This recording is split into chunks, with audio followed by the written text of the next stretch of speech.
പഹൽഗാമിലെ ഭീകരവാദികളുടെ കയ്യിൽ നിന്ന് കലീമ ചൊല്ലിയതുകൊണ്ട് മാത്രം രക്ഷപ്പെട്ട ഒരു പ്രൊഫസർ ഉണ്ടല്ലോ.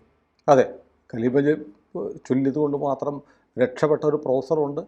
കലീമ ചൊല്ലാൻ അറിയാത്തത് കൊണ്ട് കൊല്ലപ്പെട്ട ആളുകളുമുണ്ട്. അതെ, നമ്മൾ രണ്ടും പറയണം. അതെ, ആ കൂട്ടത്തിൽ ഒരു കാര്യം പറയണം. കലീമ ചൊല്ലാൻ അറിയാത്തത് കൊണ്ട് വെടിവെച്ച് കൊല്ലപ്പെട്ടവരിൽ ഒരു ക്രിസ്ത്യാനിയുണ്ട്. ബാക്കിയുള്ള 26 പേരിൽ ഇപ്പോൾ 25 പേരും ഹിന്ദുക്കളാണ്. 26ാമത്തെ ആള് ക്രിസ്ത്യാനിയാണ്. മറ്റൊരാളുള്ളത് ഒരു മുസ്ലിമാണ്. അവിടുത്തെ ഒരു പോണി റൈഡർ അല്ല, കുതിരയെ കൊണ്ട് നടക്കുന്ന ഒരാൾ. അപ്പം നമുക്ക് അതിലേക്ക് വരാം. അപ്പോൾ അതായത് ഈ ദേബേഷ് ഭട്ടാചാര്യ 58 വയസ്സുണ്ട്. അദ്ദേഹം അസോസിയേറ്റ് പ്രൊഫസറാണ്. ആസാം യൂണിവേഴ്സിറ്റിയിലെ ബംഗാളി ഭാഷയിലെ അസോസിയേറ്റ് പ്രൊഫസറാണ്. അപ്പൊ പേരിലെ പ്രത്യേകത ദേബേഷ് ഭട്ടാചാര്യ ബംഗാൾ ബ്രാഹ്മണനാണ്. ബംഗാളിലുള്ള ബ്രാഹ്മണനാണ്. 58 വയസ്സുണ്ട്. അദ്ദേഹത്തിന്റെ ഭാര്യയുടെ പേര് മധുമിത ഭട്ടാചാര്യ. മധുമിത ബംഗാളിലെ അറിയപ്പെടുന്ന നർത്തകിയാണ്. വളരെ പ്രശസ്തയായ നർത്തകിയാണ് മധുമിത. മകൻ ദ്രോഹദീപ് ഒരു മെഡിക്കൽ കോളേജിലെ ഡോക്ടറാണ്. ഇവർ 3 പേരും ചേർന്നാണ് കഴിഞ്ഞ 21-ാം തീയതി കാശ്മീർ സന്ദർശിക്കാൻ വന്നത്.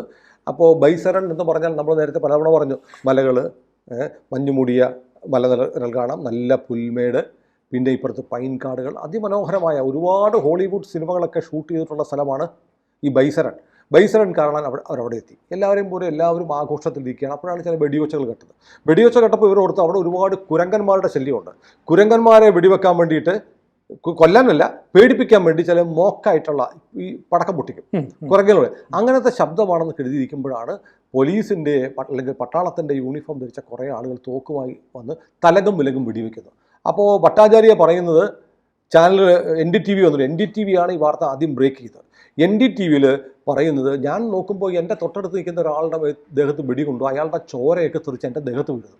പിന്നെ അയാൾ ഓടി വന്നിട്ട് എൻ്റെ നെറ്റിയിൽ തോക്ക് ചൂണ്ടിയിട്ട് പറഞ്ഞു കലീമ ചൊല്ലാൻ പറഞ്ഞു. കലീമ എന്ന് പറഞ്ഞാൽ ഇസ്ലാമിക ഖുർആനുമായി ബന്ധപ്പെട്ട അവരുടെ 6 കലീമകളുണ്ട്. കൽമ എന്ന് പറയും, കലീമ എന്ന് പറയും. അത് ചൊല്ലാൻ പറഞ്ഞു. പുള്ളി പറയുകയാണ്, ഞാൻ ബംഗാളി സാഹിത്യം പഠിപ്പിക്കുന്ന ആളാണ്, എനിക്കറിയാം കലീമ. അതുകൊണ്ട് ഞാൻ ഭയന്ന് ഉറച്ച് ഞാൻ ഉറക്കെ വലിയ ഉച്ചത്തിൽ ലാ ഇലാഹ ഇല്ലല്ലാഹ എന്ന് പറഞ്ഞിട്ടുള്ള കലീമ ഞാൻ ചൊല്ലി.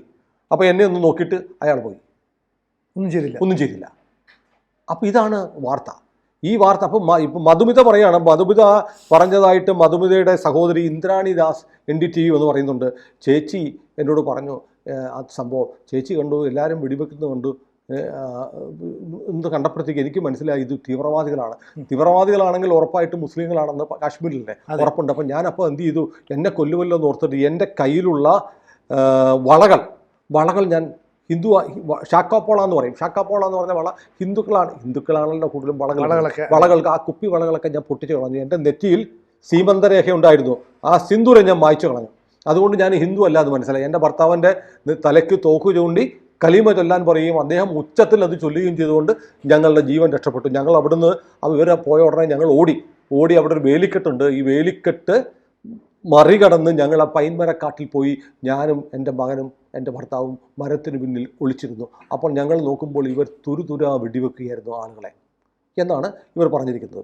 അപ്പോൾ ഇതിൻ്റെ വാർത്ത ഇന്ന് ഞാൻ നോക്കുമ്പോൾ മനോരമ പത്രത്തിലുണ്ട്. മനോരമ പത്രത്തിലെ വാർത്ത എങ്ങനെയായിരുന്നു അറിയോ? ആളുകളെല്ലാം ഭീകരവാദികൾ വന്നപ്പോൾ ആളുകളെല്ലാം നിലത്ത് മുട്ടുകുത്തിയിരുന്ന് പ്രാർത്ഥിച്ചുകൊണ്ടിരുന്നവരെ ഒന്നും ചെയ്യാതെ പോയി. അങ്ങനെയല്ലപ്പാ, വന്നിട്ട് തോക്ക് ചൂണ്ടിട്ട് നീ കലമ ചൊല്ലു എന്ന് പറഞ്ഞു പറയാത്തവരെ വെടിവെച്ചു. കാരണം നമ്മളെല്ലായ്പ്പോഴും പറയും തീവ്രവാദത്തിന് മതമില്ല, തീവ്രവാദികളെ കുറിച്ച് നിങ്ങൾ മതം പറയരുത്, തീവ്രവാദത്തിന് മതമുണ്ട് ഹേ അല്ലേ, എത്രയോ കാലമായി നമ്മൾ പറയുന്നത്. ഇപ്പൊ തെളിഞ്ഞു. അവിടെ വന്നിട്ട് പേര് ചോദിച്ചു, കലീമ ചൊല്ലാൻ പറഞ്ഞു. എന്തിന്? നമുക്ക് പത്രത്തിലൊക്കെ അച്ചടിക്കാൻ ഇവർക്ക് ലജ്ജയാണെന്ന് തോന്നുന്നു. ആളുകളുടെ ട്രൗസർ അഴിച്ചു പരിശോധിച്ചു, മുസ്ലിം സുന്നത്ത് ചെയ്തിട്ടുണ്ടോന്ന്. ഇത്രയും ചെയ്തിട്ടാണ് ആളുകളെ തെരഞ്ഞു പിടിച്ചു കൊന്നത്. അപ്പോൾ ഇക്കാലം അത്രയും ഇവരൊക്കെ പറഞ്ഞിരുന്നു തീവ്രവാദത്തിന് മതമില്ല, ആരെങ്കിലും ചെയ്താൽ അങ്ങനെ പറയല്ലേ. അപ്പോൾ ലോകത്തെവിടെയും തീവ്രവാദത്തിന് മതമുണ്ട്. ആ മതം ഏതാണെന്ന് എല്ലാവർക്കും അറിയാം. അത് പറയുമ്പോഴാണ് വിഷമം. ഇപ്പോൾ നോക്കൂ, ഇപ്പോൾ പറയുന്നത് അങ്ങനെയൊക്കെ ചോദിച്ചെങ്കിലും അത് പറയാമോ? ഇന്നലെ മുതൽ ഞാൻ കേൾക്കുന്ന ചോദ്യം. ഇന്നലെ ചാനൽ ചർച്ചകളിലൊക്കെ പറയുന്നത് അങ്ങനെ അവർ മതം ചോദിച്ചു. അവരുടെ ഉദ്ദേശം എന്ന് പറഞ്ഞാൽ ഇങ്ങനെ മതത്തിൻ്റെ പേരിൽ ഇവിടെയുള്ള ആളുകൾക്കിടയിൽ ഭിന്നിപ്പുണ്ടാക്കാനുള്ള ശ്രമത്തിൻ്റെ ഭാഗമായി തീവ്രവാദികൾ എടുത്ത ഒരു നാടകത്തിൽപ്പെട്ട് നമ്മൾ ആ കെണിയിൽ വീഴാൻ പാടില്ല എന്നൊക്കെ പറയുന്നുണ്ട്. ഇത് ഇത്രയും കാലം നമ്മുടെ രാജ്യത്ത് പറഞ്ഞുകൊണ്ടിരിക്കുന്നത് തീവ്രവാദത്തിന് മതമുണ്ട് എന്ന് തന്നെയാണ്. ഇന്ത്യയിലാണെങ്കിലും ശ്രീലങ്കയിലാണെങ്കിലും പാകിസ്ഥാനിലാണെങ്കിലും അഫ്ഗാനിസ്ഥാനിലാണെങ്കിലും സിറിയയിൽ, ലെബനോണിൽ, ഇസ്രയേലിൽ എല്ലായിടത്തും തീവ്രവാദത്തിന് മതമുണ്ട്. ഒറ്റ മതമേ ഉള്ളൂ. അത് പറയുമ്പോൾ അതങ്ങ് എക്സ്പോസ്ഡ് ആകുമ്പോഴുള്ള ബുദ്ധിമുട്ടുകൾ. ഇന്നലത്തെ മലയാള പത്രങ്ങളിലൊന്നും മതം ചോദിച്ചാണ് വെടിവെച്ച് കൊന്നത് എന്തും കൊടുത്തിരുന്നില്ല. എല്ലാ ദേശീയ ദിനപത്രങ്ങളിലും English Indian Express, Times of India, Hindustan Times ഉൾപ്പെടെയുള്ള എല്ലാ നാഷണൽ മീഡിയകളിലും ആളുകളുടെ മതം ചോദിച്ച് ഐഡന്റിഫൈ ചെയ്തിട്ട് അറ്റാക്ക് ചെയ്തു. നോൺ മുസ്ലിം അല്ലാത്ത, മുസ്ലിമുകളല്ലാത്തവരെയാണ് കൊന്നതെന്ന് കൃത്യമായി പറഞ്ഞിട്ടും നമ്മുടെ മാധ്യമങ്ങൾ മിണ്ടുന്നില്ല, നമ്മുടെ രാജ്യത്ത് മിണ്ടുന്നില്ല. ഇപ്പൊ കാശ്മീരിലെ ജനങ്ങൾ ഇന്നലെ തെരുവിലിറങ്ങി, അല്ലേ? തെരുവിലിറങ്ങി അവർ വലിയ പ്രതിഷേധം നടത്തി. ഇത് കാശ്മീരിയത്തിന് നിരക്കുന്നതല്ല എന്ന് പറഞ്ഞിട്ട്. എന്നാൽ അവിടെ മതം ചോദിച്ച് മനുഷ്യനെ കൊന്നത് ശരിയല്ല എന്ന് പറഞ്ഞ് കേരളത്തിൽ ആരെങ്കിലും പ്രതിഷേധിച്ചോ? ഇല്ല. കേരളത്തിൽ പാകിസ്ഥാന്റെ ഒരു കൊടി കത്തിക്കാൻ പോലും ആരും ഇല്ലായിരുന്നില്ല. പലസ്തീന് വേണ്ടിയിട്ട് ഇസ്രായേലിന്റെ കൊടി കത്തിച്ചുകൂടെ? പാകിസ്ഥാന്റെ ഒരു കൊടി കത്തിച്ചൊരു ജാഥ നടത്താൻ ഇവിടെ ഡിവൈഎഫ്ഐ ഉണ്ടായിരുന്നില്ല. അവിടുത്തെ ഹിന്ദുക്കളെ തെരഞ്ഞുപിടിച്ച് ഒരു ക്രിസ്ത്യാനിയുണ്ട്, തെരഞ്ഞുപിടിച്ച് കൊന്നത് ശരിയല്ല, ഇതല്ല ഇസ്ലാം എന്ന് പറഞ്ഞ് പ്രതിഷേധിക്കാൻ, ഒരു ജാഥ നടത്താൻ ഇവിടെ ഒരു മുസ്ലിം സംഘടന ഉണ്ടായിരുന്നില്ല. പകരം എന്താ ചെയ്യുന്നത്? പകരം ഇന്നലത്തെ മീഡിയ വണ്ണിന്റെ അടുപ്പുകുട്ടി ചർച്ചയുടെ തലക്കെട്ടെന്ന് അറിയോ? പുൽവാമയിൽ നിന്ന് പഹൽഗാമിലേക്ക്. അതിനകത്തൊരു ദുരുദ്ദേശമുണ്ട്. ഇവർ തന്നെ പുൽവാമ ഓപ്പറേഷൻ ആസൂത്രിതമാണെന്നുള്ള കള്ളക്കഥ ഇവർ പ്രചരിപ്പിക്കുന്നുണ്ട്. അപ്പം പുൽവാമ കഴിഞ്ഞപ്പോൾ പഹൽഗാമ അതും ആസൂത്രിതമാണ് എന്നൊരു കള്ളക്കഥ ഉണ്ടാക്കുന്ന ഒരു ടെമ്പോ അങ്ങനെ ഉണ്ടാക്കുക. ഇന്നലെ മുതൽ സോഷ്യൽ മീഡിയയിൽ എത്രയോ ആളുകളുടെ പോസ്റ്റുകളാണ് വരുന്നത്.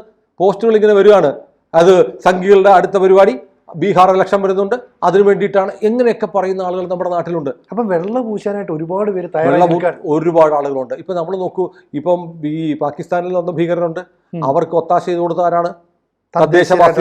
തദ്ദേശവാസികൾ അവിടെയുണ്ട്. അവരെ ഒളിപ്പിച്ചിരുത്തി, അവരെ വീട്ടിൽ താമസിപ്പിച്ചു, അവർക്ക് ലോജിസ്റ്റിക് കൊടുത്തു, അവർക്ക് ഭക്ഷണം കൊടുത്തു, അവർക്ക് താമസ സൗകര്യം കൊടുത്തു എന്നൊക്കെ പറഞ്ഞ് ആളുകൾ ഐഡന്റിഫൈ ചെയ്തിട്ടുണ്ട്.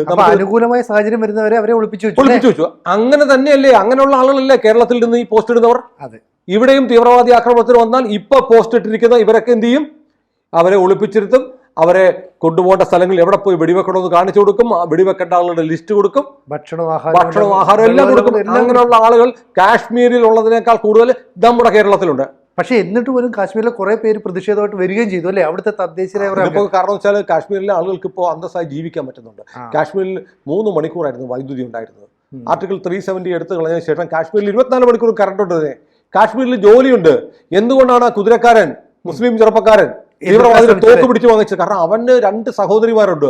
ആ സഹോദരിമാരെ അടക്കമുള്ള അവന്റെ കുടുംബം പോറ്റുണ്ടാകും. ആ സഹോദരിമാരെ പരിപാലിക്കേണ്ടത് അവൻ ജോലി ചെയ്ത് വിടണം. ടൂറിസ്റ്റുകൾക്ക് അങ്ങോട്ട് പോകാനായിട്ട് കുതിരപ്പുറത്തോ നടന്നോ പോകാൻ മാത്രമേ, പഹൽഗാമിൽ നിന്ന് 6 കിലോമീറ്റർ ഉണ്ട്, കുതിരപ്പുറത്ത് മാത്രമേ പോകാൻ പറ്റുള്ളൂ. അങ്ങനെ അതുകൊണ്ട് അവൻ ഉപജീവനം കഴിക്കുകയാണ്. ചെറിയ ചെറിയ കടകളൊക്കെ വരുന്നു, അവർക്ക് ജീവിതമാർഗം ഉണ്ടായി.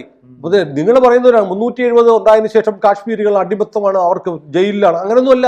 കാശ്മീരികൾ വളരെ സന്തോഷത്തോടെ ജീവിക്കുകയാണെന്ന് ഈ ആക്രമണം കഴിഞ്ഞപ്പോൾ വ്യക്തമായി. അവര് ചരിത്രത്തിൽ ആദ്യമായിട്ട് അവർ തെരുവിലിറങ്ങി. ഹൂറിയത്തിന്റെ നേതാക്കൾ, മെഹബൂബയുടെയും ഹൂറിയത്ത് നേതാക്കന്മാരുടെ നേതൃത്വത്തിൽ ഇന്നലെ ആദ്യമായി തീവ്രവാദികൾക്കെതിരെ പ്രകടനം നടന്നു കാശ്മീരിൽ. അപ്പൊ ചെയ്ത് തെറ്റാണെന്ന് അവർക്ക് പോലും തോന്നി. അപ്പൊ കാശ്മീരിലെ ജനങ്ങൾക്ക് ഇപ്പോൾ ജീവിതമാർഗമുണ്ട്, അവർക്ക് വരുമാനമുണ്ട്. 2.9 മില്യൺ ടൂറിസ്റ്റുകളാണ് കഴിഞ്ഞ 1 വർഷം കാശ്മീരിലേക്ക് വന്നത്. കാശ്മീരിൽ ഇപ്പോൾ എല്ലാം പട്ടിണിയില്ല. പണ്ട് വെടിവെപ്പും കല്ലേറും മാത്രമേ ഉണ്ടായിരുന്നു. കല്ലെറിയാൻ പിള്ളേരെ വിട്ട 500 രൂപ കിട്ടുമായിരുന്നു. അത് മാറിയിട്ട് സമാധാനപരമായിട്ട് വീട്ടിൽ കഴിയാം, എല്ലാവർക്കും അന്തസ്സുള്ള ജോലിയുണ്ട്. സർക്കാർ സർവീസിലേക്ക് വലിയ റിക്രൂട്ട്മെന്റ് നടത്തി, വലിയ തോതിൽ വികസനം വരുന്നു. അപ്പൊ ഞങ്ങൾക്ക് ഇനി മനുഷ്യരെ പോലെ ജീവിക്കാം. ഗാസയിൽ സംഭവിച്ചില്ലേ? ഗാസയിൽ ഞങ്ങൾക്ക് ജീവിക്കണം, ഞങ്ങളുടെ കുഞ്ഞുങ്ങളെ ഇനി കൊല്ലാൻ, ചാവാൻ വിട്ടുകൊടുക്കാൻ പറ്റില്ലെന്ന് പറഞ്ഞ് ഹമാസിനെതിരെ ഗാസയിലെ പലസ്തീനികൾ പ്രകടനം നടത്തി എന്ന് പറയുന്ന പോലെ കാശ്മീരികൾ ഇപ്പോൾ പാകിസ്ഥാൻ സ്പോൺസേഡ് ആയിട്ടുള്ള തീവ്രവാദികൾക്കെതിരെ തെരുവിലിറങ്ങുക. അപ്പൊ അത് വലിയ മാറ്റമുണ്ട്. വലിയ മാറ്റം ഉണ്ടാകുമ്പോഴത്തേക്കാണ് കേരളത്തിൽ അവിടെ അവർ ഉപേക്ഷിക്കുന്നത് കേരളത്തിൽ സ്വീകരിക്കുകയാണ്. ഇവിടെ വന്നിട്ട് ഇവിടെ വെളുപ്പിച്ചെടുക്കാനുള്ള പ്രോസസ് നടത്തുന്നു. ഇനിയിപ്പോൾ നമുക്ക് ഒരാളുടെ കാര്യം കൂടെ പറയാം. നമ്മൾ ഇത്രയും പറഞ്ഞപ്പോൾ ഒരു ജെന്നിഫർ നെതാലിയൻ എന്ന് പറഞ്ഞ അമേരിക്കക്കാരുടെ കരച്ചിൽ കേൾക്കണം. ജെന്നിഫർ നെതാലിയൻ എയർപോർട്ടിൽ വെച്ച് പൊട്ടിക്കരയുകയായിരുന്നു. എയർപോർട്ടിൽ പൊട്ടിക്കരഞ്ഞിട്ട് പറഞ്ഞു, ഞാൻ വന്നത് സുഷീലിൻ്റെ കൂടെയാണ്, സുഷീലും ഞാനും ഒരുമിച്ച് വന്നു, തിരിച്ച് ഞാൻ ഒറ്റയ്ക്ക് പോകുന്നു, സുഷീലില്ല. കാരണം സുഷീലിൻ്റെ നെറ്റിയിൽ തോക്ക് ചൂണ്ടി അവർ പറഞ്ഞു ഖലീമ ചൊല്ലാൻ പറഞ്ഞു.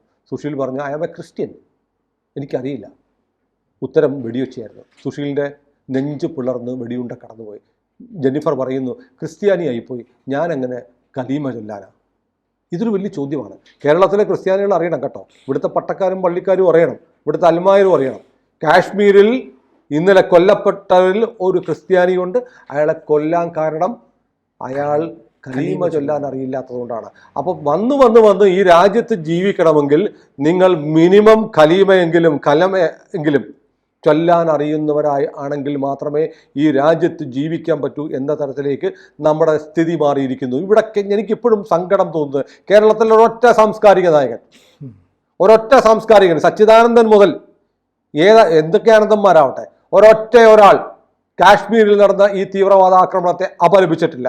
മതം നോക്കി ആളുകളെ കൊന്നത് തെറ്റാണ്, അത് ശരിയല്ല എന്ന് പറഞ്ഞിട്ടില്ല. ഈ തീവ്രവാദത്തിന് മതമുണ്ടെന്ന് പരസ്യമായി സമ്മതിച്ചവർ വരികയാണ്. അവരുടെ അജണ്ട വളരെ കൃത്യമാണ്. ജിഹാദ് നടത്തുകയാണ് ഞങ്ങളുടെ ലക്ഷ്യം. ജിഹാദിൻ്റെ ലക്ഷ്യം മുസ്ലിമുകളല്ലാത്തവരെ കൊല്ലുകയാണ് എന്ന് ഉറപ്പിച്ചു പറയുകയാണ് നമ്മുടെ ദേവേഷ് ഭട്ടാചാര്യയുടെയും ജെന്നിഫർ നദാലിയൻ്റെ ഭർത്താവ് സുശീൽ എന്ന ക്രൈസ്തവൻ്റെയും ദുരനുഭവം. അതിൽ ഭട്ടാചാര്യ രക്ഷപ്പെട്ടു. കാശ്മീരി ബ്രാഹ്മണനായിരുന്നിട്ടും ബംഗാളി ഭാഷ പഠിപ്പിക്കുന്ന കോളേജ് പ്രൊഫസർ ആയിരുന്നതുകൊണ്ട്, ആസാം യൂണിവേഴ്സിറ്റിയിലെ പ്രൊഫസർ ആയതുകൊണ്ട് അദ്ദേഹത്തിന് കലീമ അറിയാമായിരുന്നു. അപ്പോൾ ഇവിടുന്ന് പോകുന്ന ടൂറിസ്റ്റുകൾ ഇനി കലീമ പഠിച്ചിട്ട് വേണം കാശ്മീരിലേക്ക് പോകാൻ. കാശ്മീരി മാത്രമല്ല, സിനുവും പഠിക്കേണ്ടി വരും.